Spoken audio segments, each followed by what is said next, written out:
So let's go over the exam, and then we're going to go back to the our Android application. And I'm going to, because I think several of you are doing mobile applications, right? And you probably have not worked with Firebase before. So what we're going to do is we're going to Firebaseify our Android application. So kind of a crash course for the hackathon that's related to what we've been doing in class. Kind of double dipping a little bit. Makes sense? That way you'll have a little leg up, for helping your team out with the Firebase stuff. Sound good? Sound good. Okay. And you'll have to bear with me at least a little bit because Firebase completely changed the way they do things in a better way. But any experience I had from the past, but I've recently written the starter project for it, so I've done it in the last couple of days, so it's relatively fresh, but it's a whole new way of doing it. But let's go through the exam first. Everybody did pretty well, but let's just go through it to point out a couple of the mistakes folks made. Let's see. Can you go to 7th one? Can I go who? Seventh question. I'm going to do all of them. Yeah, I wrote correct, but you still rejected me. Well, you might not have written correct. It is correct. It is correct. All right, well, we'll look. We'll see.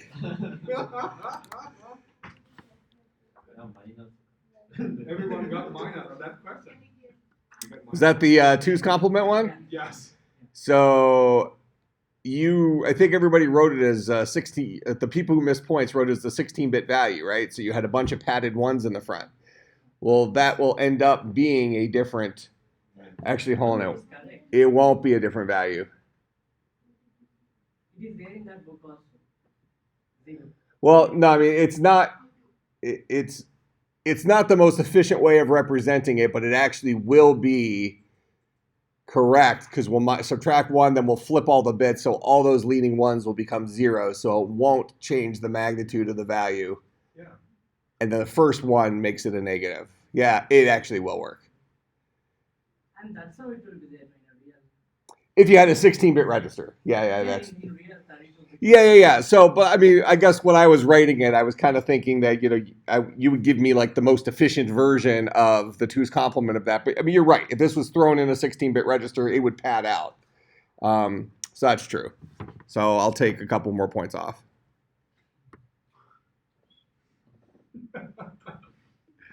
All right, let's go through this.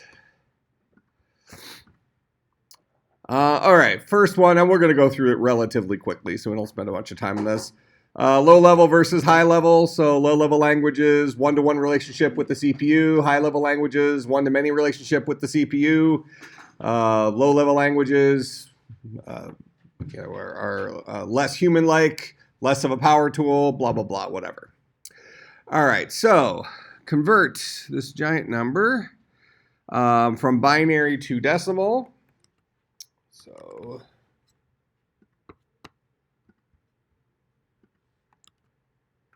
right, that is the number. Will that copy?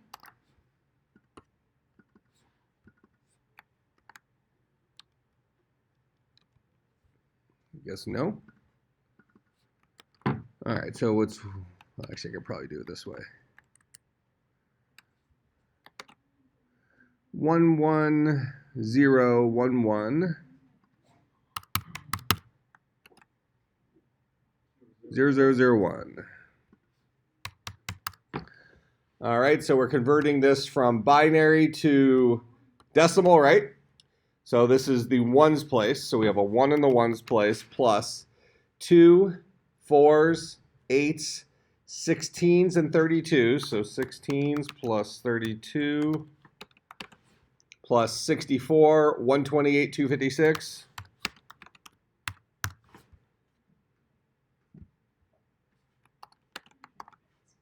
So 433. All right, so there's 433 for that first one. Convert 11320 from base 4 to hex. 11320. This is currently in base 4. We're turning it into hexadecimal. So first thing we're going to do is we're going to convert it to decimal and then convert it to hexadecimal. So this is the ones place. Then we have a 2 in the fours place, right? So that's going to be an 8. Plus we have a 3 in the 16's place. So that's a 48. Plus we have a 1 in the, was that 64's place? 16 times 16? 16 times 4 rather, sorry. Yeah, 64's place. Plus a 1 in the 256 place. Oh. So that's 376. Okay, so it's 376 in decimal. So then we're going to take 376 and we're going to convert to hexadecimal. So 376 divided by 16 is 23. And that's what, remainder 8? 23 times 16 is 260 or 368. Yeah, so it's remainder 8. All right, 23 divided by 16 is 1, remainder 7. Yep. 1 divided by 16 is 0, remainder 1. Final answer, read it from bottom up, is 178. Questions on that one? All right. How many kilobytes per second can 100 megabit per second internet connection theoretically transfer? Okay, so this one was missed too much, actually. Okay, so we have a 100 megabit connection per second connection. We want to convert that into kilobytes, big B. So 100 megabit per second to kilobytes per second. So 100 megabits is how many megabytes? 1024. Or you can time 1000. Make it even. Divide by 8? Well, I need to go this way. So it's 12.5 megabytes, right? So that is 12.5 megabytes per second. Then to get kilobytes per second, we do 12.5 times what? 1,024, which is 12,800. Oh, so stupid. That's what I missed. 12,800 kilobytes per second. I missed one that I thought was a kilobit or something, and I just have 1,000. Yeah. Well, you didn't show any of your work either, so I couldn't even find extra partial credit. Divided by 8. All right, so questions on that one? No. All right. How many bits are there in a 3 terabyte hard drive? So we want to get terabytes to bits. So we have a 3 terabyte hard drive is equal to 3 times 1,024 terabits. So 3072 terabits times 1,024. What? Yeah. It should be into if you want to convert bytes to bits. No, I'm already in. We start off as terabytes. Yeah. Which multiplied by 8 to get to bits. You want to convert to bits? I understand what you're saying. You just jump it. Yeah. Yeah, I jumped from the wrong side. All right, so 3 times 8 is 24 terabits, right? Small b. Then we take 24 times 1,024, that gets us mega, times 1,024, that gets us kilo, times 1,000, actually we had, times 1,024 got us giga, times 1,024 gets us mega, times 1,024 gets us kilo, times 1,024 gets us bits. So it's this number.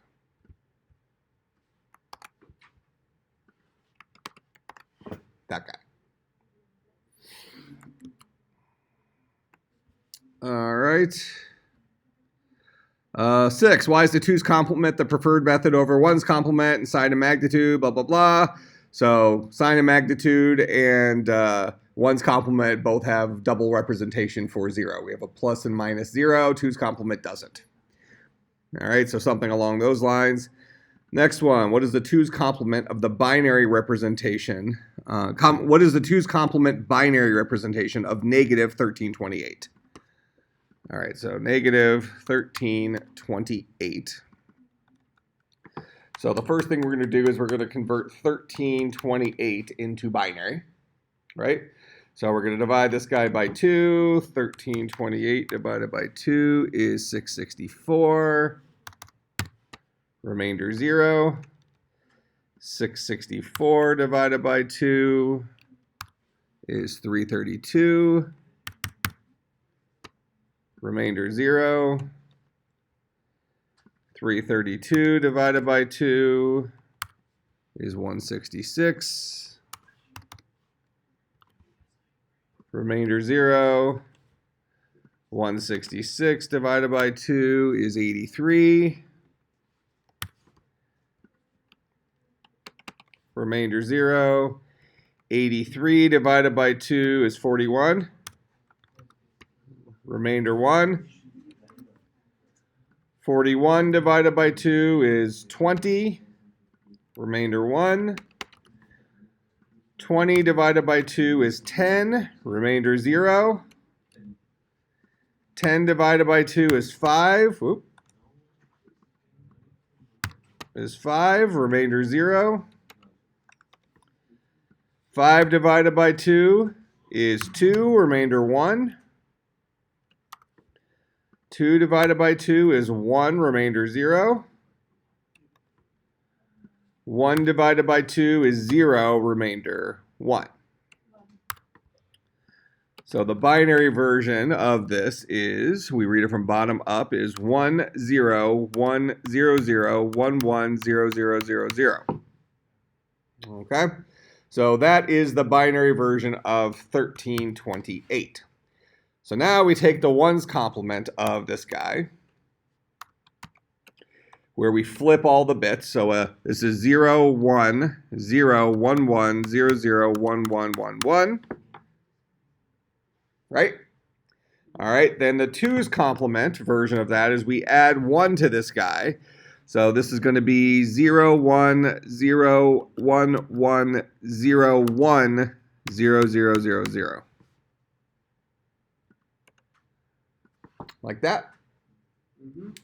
And then since we're representing a negative number, we know it's in two's complement. A negative number would always start with a 1, storing the negative number. So this is 1, 2, 3, 4, 5, 6, 7, 8, 9, 10, 11, 12. 12 total bits is what it takes to represent that in two's complement. So what some of you did then was you padded it with an extra 4, right? To give you, to fill up the, that's how it would be in a register. Yeah, so I mean, I guess in my mind, which is, I'll give you the points back, that's fine. In my mind, I wasn't thinking about registers here. See what I'm saying? I wasn't talking about registers. I'm just saying, what's the two's complement version of this? I'm like, where did you get all these extra ones? Get what I'm talking about? So, but in his defense, even with this isn't incorrect. Because if this is the two's complement version of this, if I were to convert this back, the very first thing I would do is I would subtract 1 from this, right? So to get me back to the ones complement. So when I subtract 1 from this, I'm going to have 1 1 1 1 1. Is there 5 ones there? 1 2 3 4 5. Yep. Then 0 1 0 1 1 0 0 1 1 1 1. So that takes me back to the ones complement of it. Then to get me back to the flat number, let me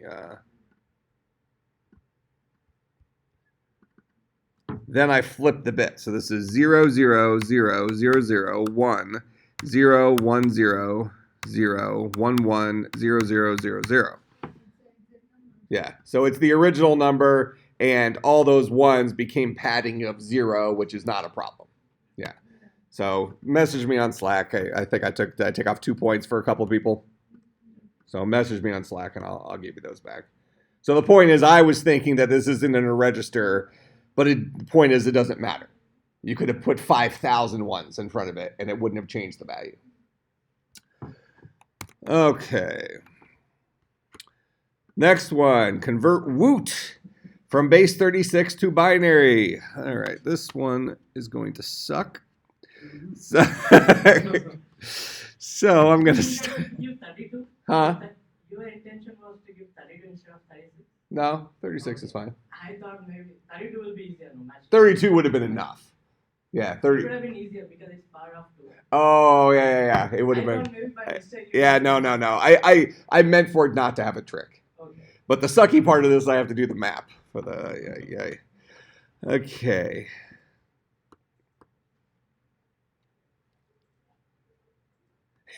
It'll actually be quicker for me to write a little program that output, because it'd be easier to write this all out, right? Than type it. So here, just give me a moment. All right, so I have that program. Oh. yeah, here's this. Yeah, when I went to Gradle, I just used the parseInt thing. But let's do this the right way. So I'm gonna go ahead and we're gonna start a char c is equal to let's just do string alpha is equal to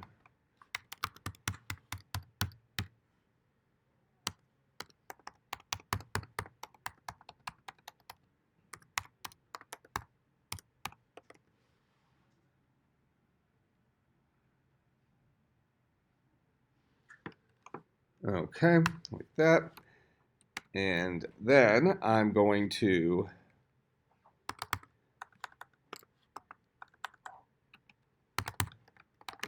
print I equals to 0, I is less than alpha dot length. And this is a function.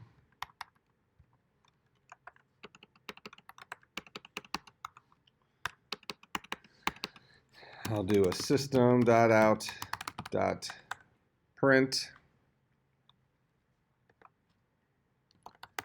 alpha.charat I followed by 2 spaces.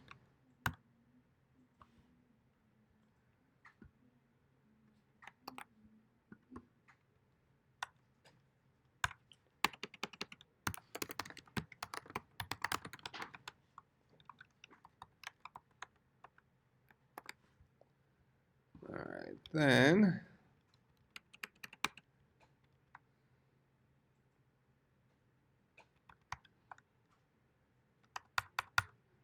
I'm going to print out I followed by 2 spaces. Oh, forgot a semicolon.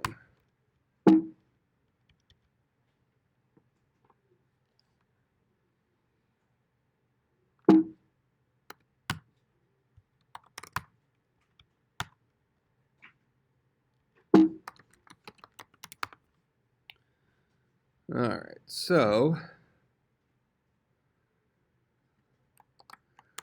I'm going to steal all that.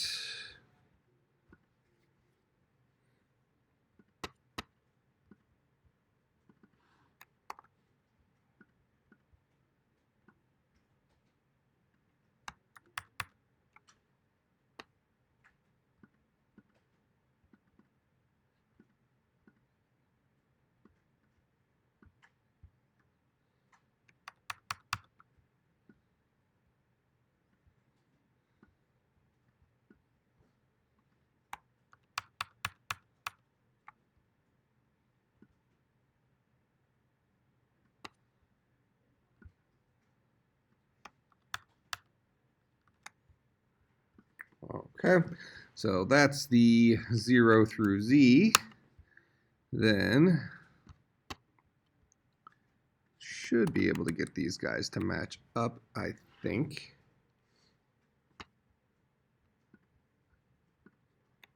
or I'm going to make them match the best I can because I don't really want to write this again.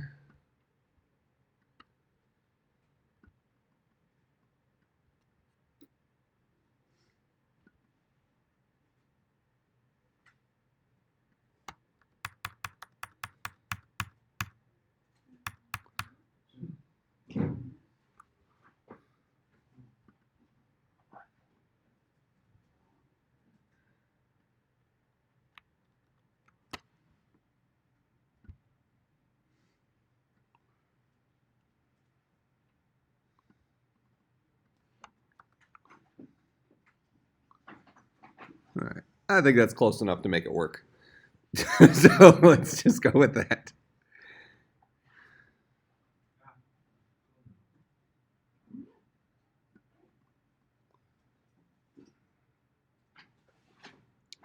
Whatever.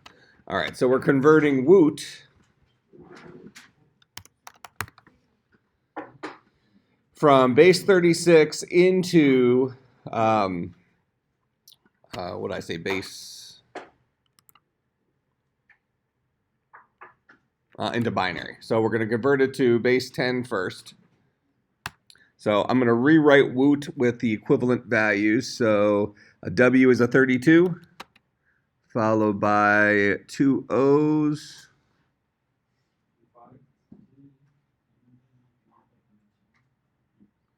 24, right? An O is the 20. Is that right? O is 24? 2, 3, 4. Yeah, 24. Okay. And then T is 29. Okay. So those are my equivalent values for that. So then what we have here, this is base 36. So this is a 29 in the ones place plus a 24 times, this is the 36th place, plus a 24 times 36 times 36, 1296 place, plus 32 times 46656. 6656.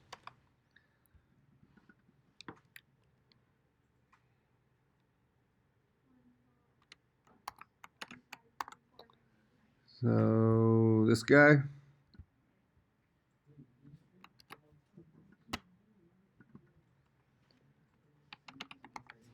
All right, so that is the decimal number. Now we need to convert that to binary. Hey. Yeah, you think? Let's see.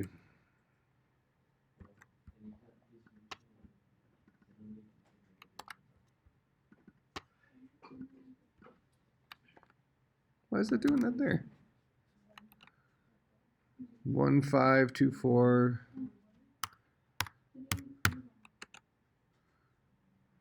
15024.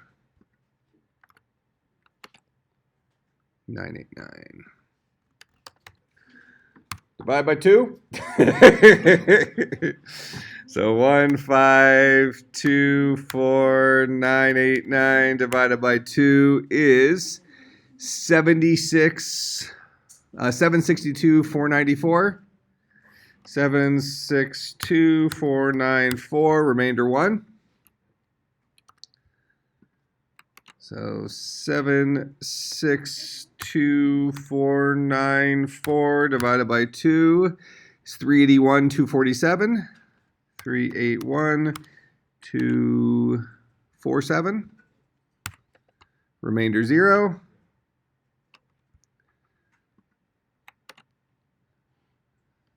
Divided by 2 is 190,623. Remainder 1.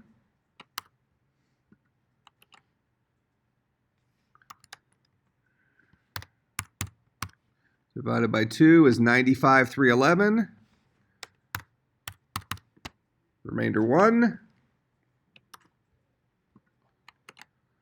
95,311 divided by 2 is 47,655. 47,655, remainder 1. 47,655 divided by 2 is 23,827. 7, remainder 1.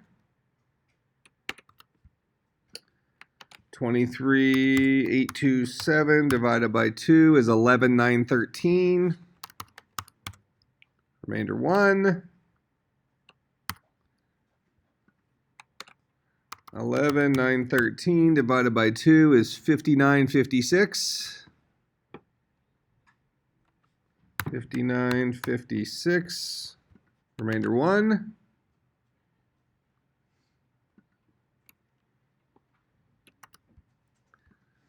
59,56 divided by 2 is 29,78. Remainder 0. 29,78 divided by 2, 14,89. Remainder 0. 1489 divided by 2, 744. Remainder 1. 744 divided by 2 is 372. Remainder 0. 372 divided by 2 is 186. Remainder 0. 186 divided by 2 is 93. Remainder 0. 93 divided by 2 is 46. Remainder 1. 46 divided by 2 is 23. Remainder 0.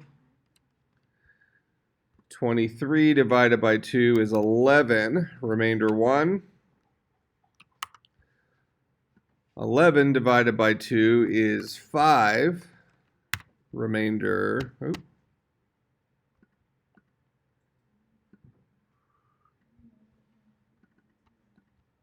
remainder 1. 5 divided by 2 is 2. Remainder 1. 1 divided by 2 is 1. Remainder 0.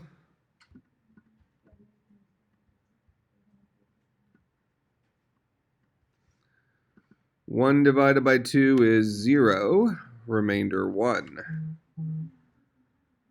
Read our answer from bottom up. So that is 1 0 1 1 1 0 1 0 0 0 1 0 0 1 1 1 1 1 1 0 1. 1 2 3 4. No, I'm missing an extra one here. Did you ever see that movie? Oh no, I got it. I got 6 of them. Movie with Kurt Russell and the computer that wore tennis shoes. Did you ever see that movie? Computer that wore tennis shoes? Yeah, it was like a guy that got like that by like a computer. Okay. So, like he'd spit out like binary and stuff. I'd be very surprised if I didn't see it. It was had Kurt Russell in it. I was curious. I mean, that sounds like it's an 80s movie, right? Yeah. So, I mean, I'd be very surprised if I didn't see it. Okay. Yeah. I love that movie. Were you a thing in the 80s? Sorry, say that? You weren't a thing in the 80s, No. were you? What year were you born? 94. Oh. Oh my god, you're already he's younger than No, one year. no. Like, I'm like, See, once upon a time, I was younger than most of my students. you're already 95. You know, when I first started teaching, I was younger than most of my students. Really? Yeah, I was 21 when I. When you started teaching? Yeah. What? Yeah. When you started teaching, Yeah. what did you pursue so fast? I'm very smart. I'm just old, so these deficiencies this is all age. Yeah, this is my almost 18th year teaching. Yeah. Old. Did you finish your No. undergrad? Young. Yeah, I was young. No, before. Maybe He finished graduate. So you started working before getting graduate? No, I was already graduated. Yeah. I started teaching after I got all my degrees. After PhD. Right. That means he The doctor degree at 21. Sorry? At 21, he got doctor degree. Well, 20.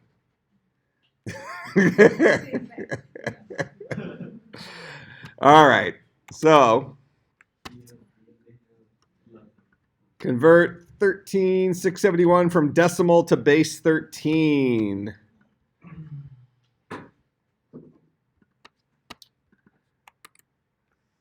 $13,761. And this is currently in decimal. I need to convert to base, what did it say? Base 13. So 13,761 divided by 13,761 divided by 13 is 1058. 1058 times 13 is 7. So that's 7, remainder 7. 1058 divided by 13 is 81. 81 times 13 is 1053, so that's remainder 5.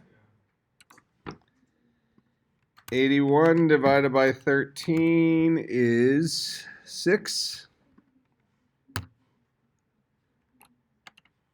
6 times 13 is 78. Remainder 3. 6 divided by 13 is 0. Remainder 6. So 6357 is that base 13 number. No, that decimal number in base 13. Questions on that one? What is the hex sum of ABC plus BAD?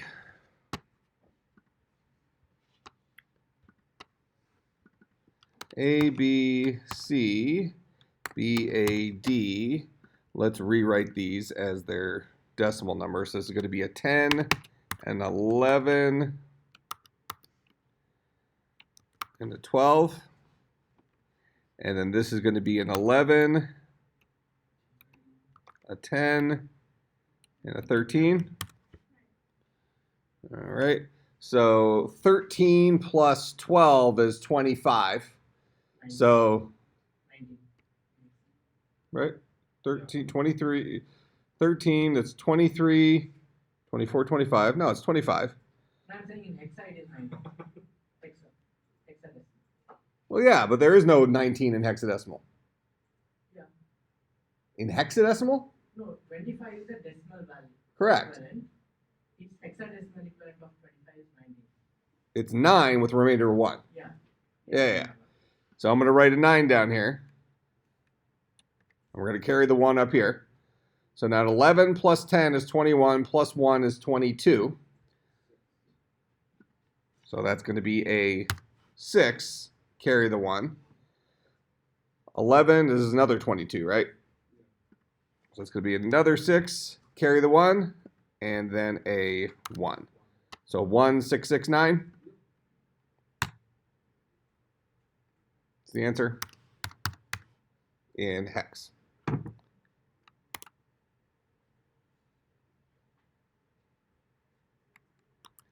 All right, questions on that one?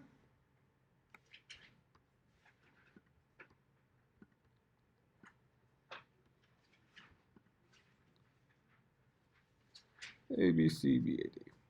Okay, so that's all of them. Make sense? Questions, comments, concerns, bribes? All right, so now let's go look back at our Android project.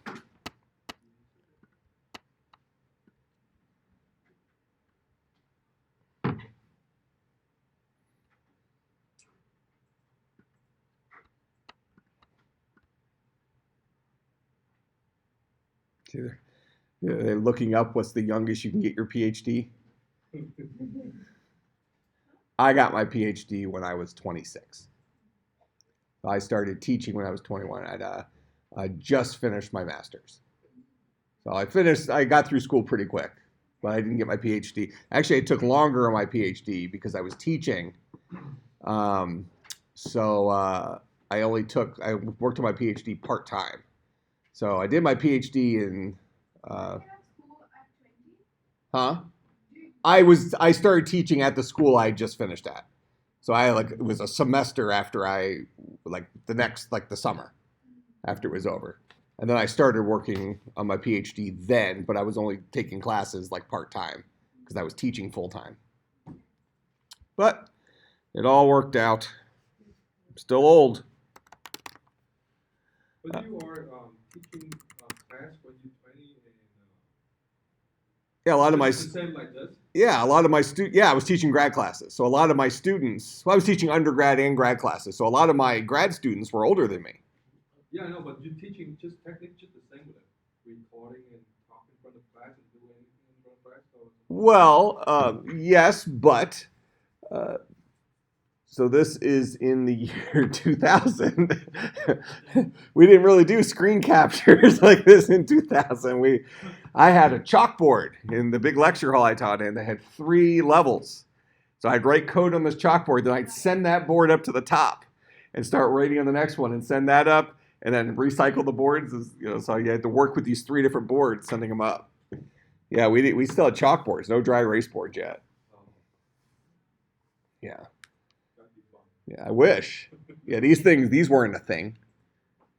Well, they probably existed, but they would have looked like movie projectors, right? There wasn't a thing where you plug this in and it shows up on that, or at least it wasn't very common. It's possible they existed at some level, but not, like in every classroom.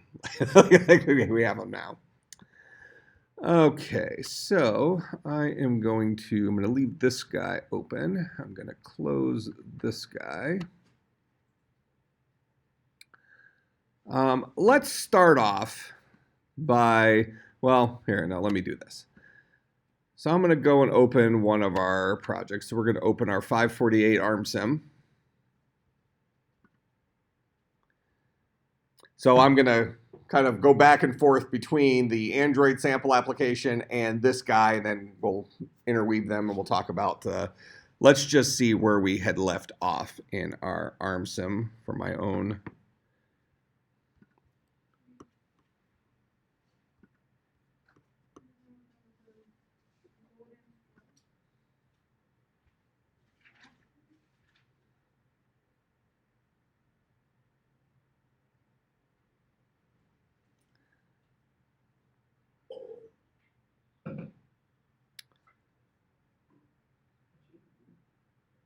I just updated the IDE, so it's got to rerun the Gradle scripts. Okay, so now this guy should run.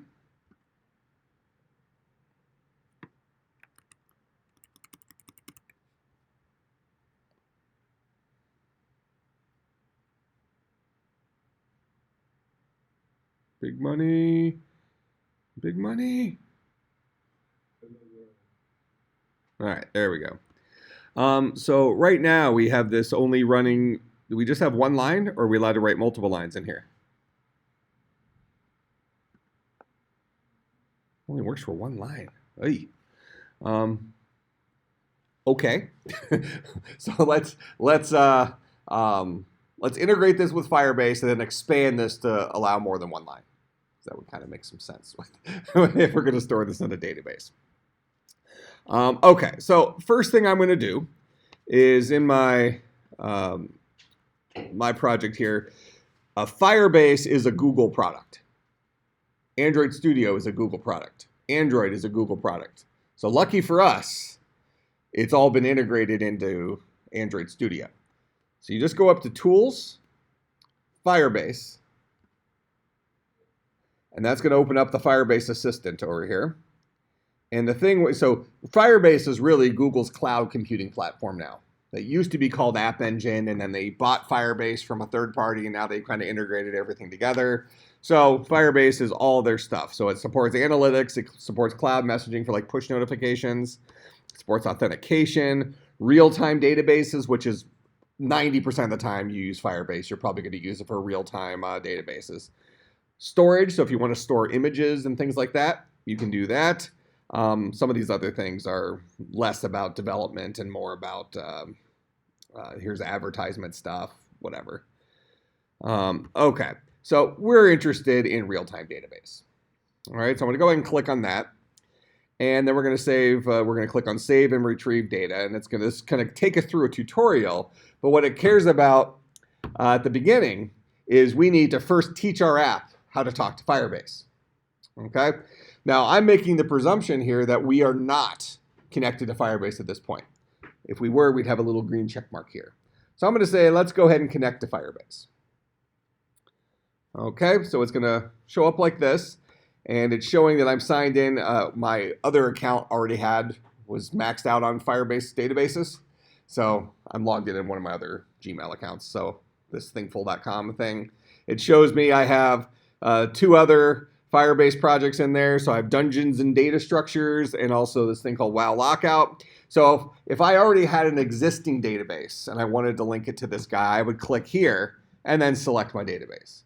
But in this case, we're going to create a brand new database for our application. So we'll name it, we can name it whatever we want, but we're going to go ahead and just let it name it the same thing as our project name. Then we'll hit connect to Firebase. So it says this connecting app to Firebase. This is actually going to be creating a new app inside Firebase, and we'll go there here in a second. So this is up the cloud. Okay. And we'll get a little green check mark here in a second. There we go. Done. Then we need to add the real-time database to our app. So what we've done up to this point is we've created a database in the cloud. Now we need to link this app to that real-time database. So it's going to tell us these are the changes that they're going to make. So they're going to be making some changes to our Gradle, which will then automatically download the Google services and the Firebase database stuff that we need for this. It'll bring those libraries in, so we don't have to do anything special. It does all the magic for us. So it's just making sure that we're cool with these changes it's about to make. We're going to say, yep, accept changes. So now Gradle is resyncing, and as part of that, it's going to start downloading those things so it has the most up-to-date version of the Firebase APIs. Click this button right here. Yeah, there was another button here, and it just brought up a window saying, we're going to make these 2 changes. Are you okay with that? I hit accept, and then it did the rest. And then I got a green check mark here. All right, so now we have a new database, and my app knows how to talk to it. The last thing we need to do when it says configure Firebase database rules, if you think about for the hackathon, I mentioned that your apps should not include authentication. Okay, authentication is not that difficult, but you'll end up spending 2 or 3 hours of your hackathon time getting authentication working. Just fake it for your project. All right. Now, what I'm about to show you next, though, is going to be a very, very, very, very, very important part of faking it. Okay, so pay extra close attention for the next minute. When you first create a real-time database, its default permissions is to only allow authenticated users to read and write from it. We need to loosen that so that anybody can read and write from it, since we're not going to have authentication. All right, so, you can click here if you want to set up authentication. We're not going to do that for ours right now.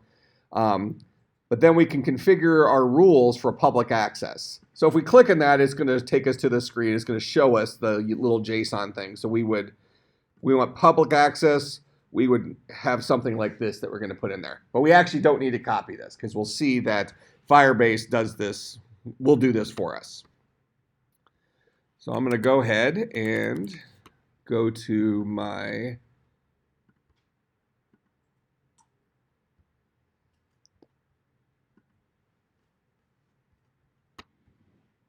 I'm going to refresh this. There's my new database we just created. So I'm on Firebase's website now. So this is console.firebase.google.com. If you just go to firebase.google.com, you can sign in with your Gmail account or whatever. So I'll click on this guy. Then I'm going to click on, so over here on the left, I'm going to click on database, because that's the guy we're trying to create. We're going to click on real-time database, the getting started thing here. This will only be there when you're first setting it up. After we start putting stuff in our database, what we would see here is our actual database on the screen. All right, so before I do anything else here, I just want to explain something real quick about Firebase. Did I close Keynote?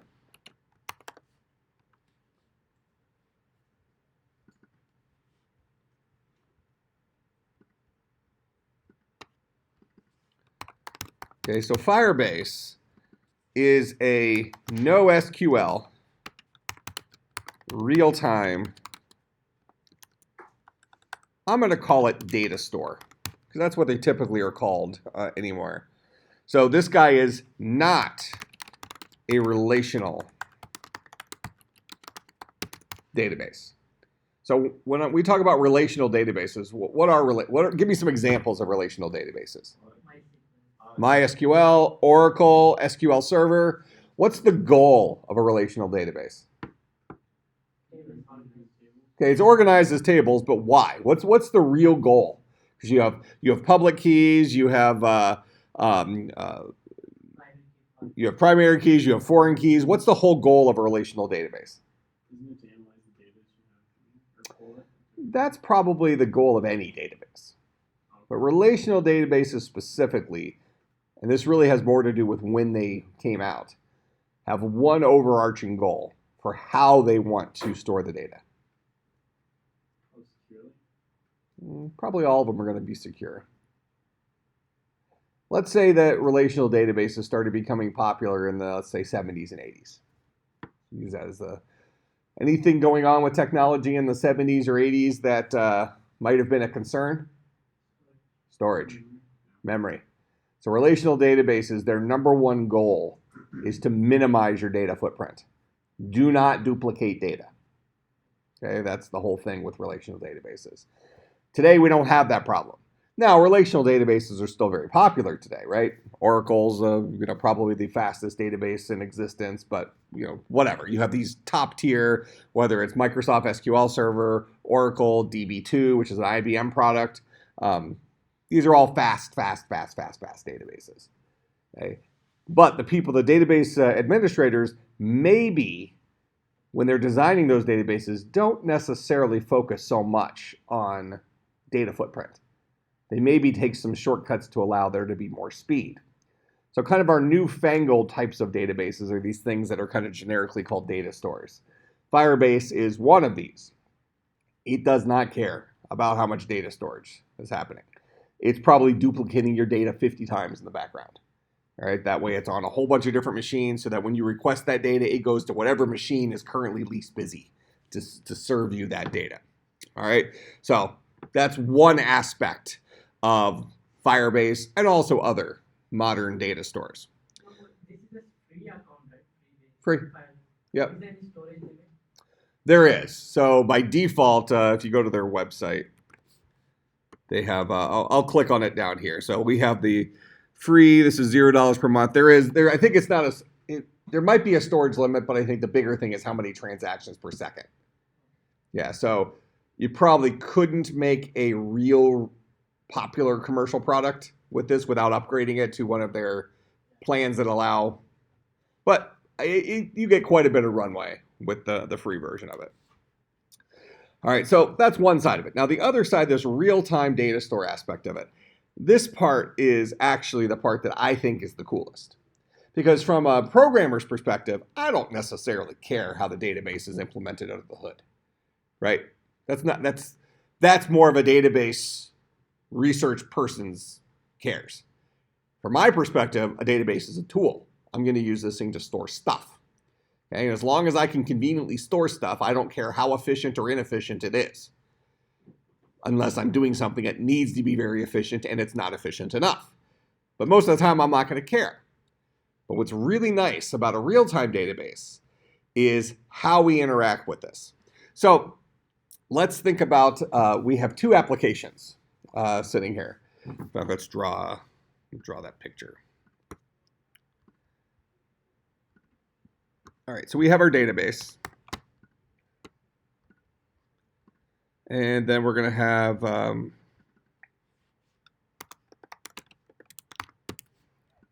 an app here, called Show Users.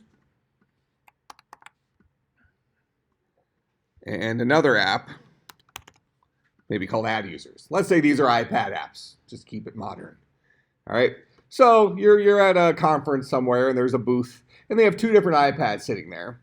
And one of the iPads allows people to kind of put in their information or whatever and press enter, and that submits it to the database. All right. So new users are being added to this database. The Show Users tablet, Show Users iPad app, should show the current list of active users.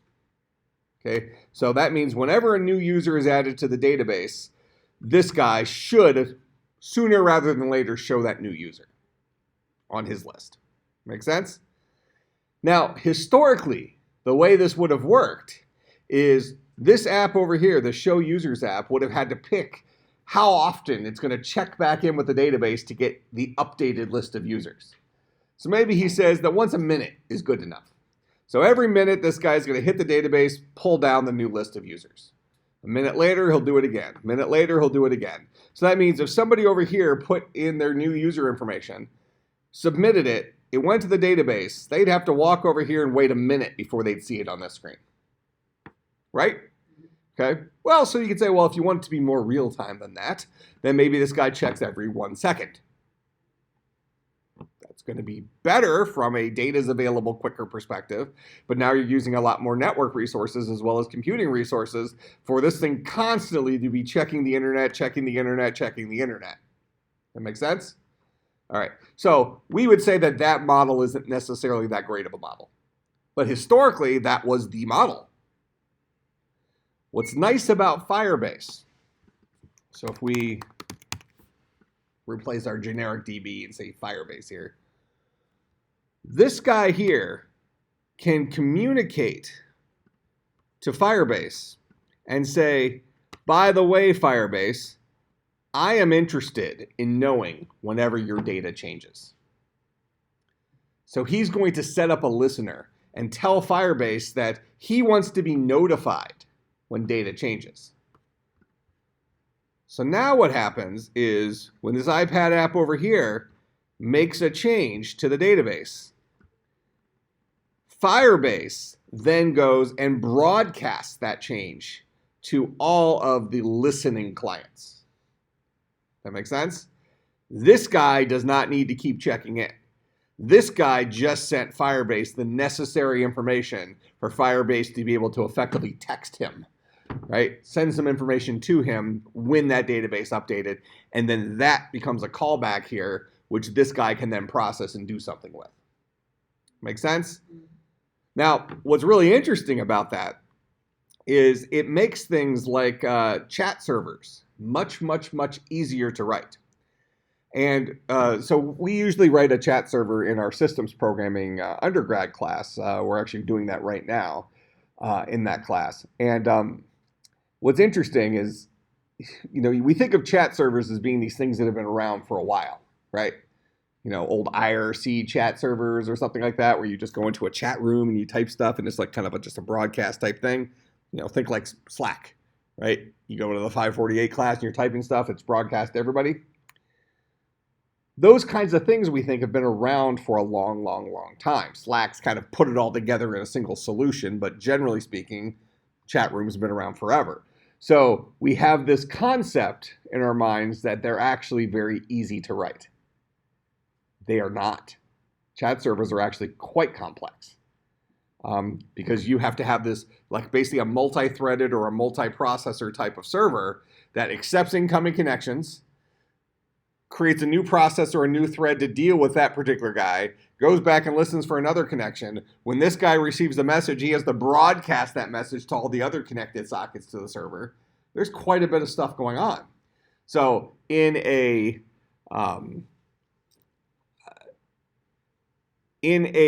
traditional sense, every connected client would receive a message from their, person who's chatting, and then broadcast that message everywhere else, all the other people that would be interested in it.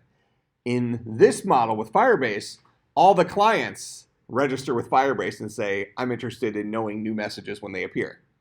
So now when this guy reads in a message from their connected client, all they have to do is write that message to the database. The database then shoves it down to everybody who cared. Does that make sense?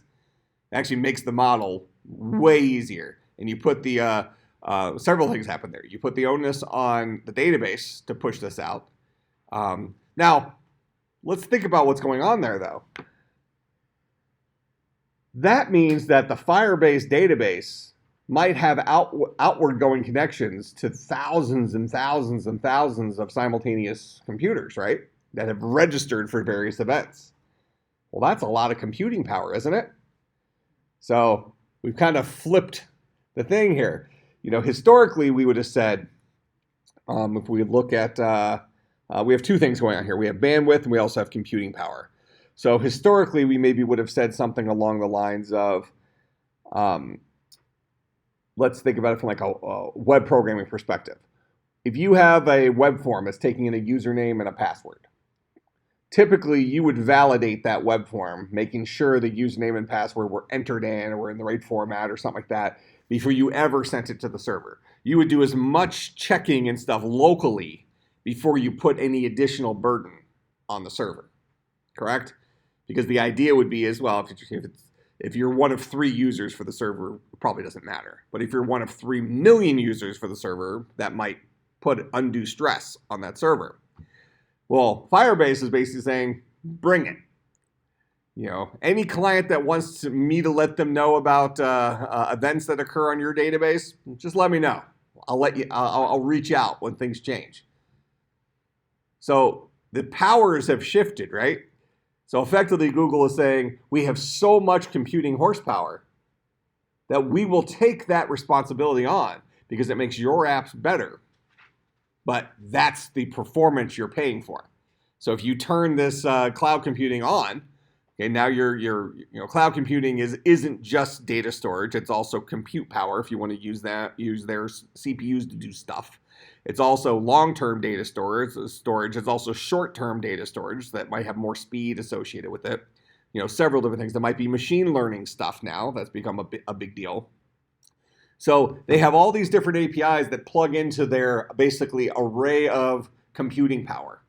So Google has a zillion computers that give a whole lot of computing power for people like us to be able to use, assuming we're willing to pay for it, right? We get to use a little bit of it for free, with Google hoping that we will do enough of our project on this thing in order for it to turn into a real, a successful app where then we have no choice but to pay Google.